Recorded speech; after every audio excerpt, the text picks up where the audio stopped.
ఆవకాయ ఆంజనేయ కథ మొదలెట్టినాడు చూడారయ్యా శక్తినంతా కూడగట్టి చెట్టు దులిపినాడు అంజయ్య ఎర్ర ఛాయ కోతి అవతార వెంటమాయ కత్తి సేత పట్టకుండా కాయ కోసినాడు కపిలయ్యా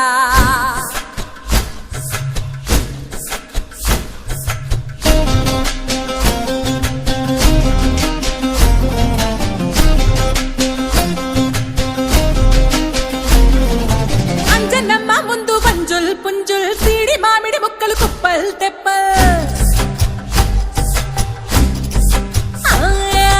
అంజనమ్మ ముందు వంజుల్ పుంజుల్ సీడి మామిడి ముక్కలు కుప్పల్ తెప్పల్ టెంకలోని జీడి వంకలెన్నున్నా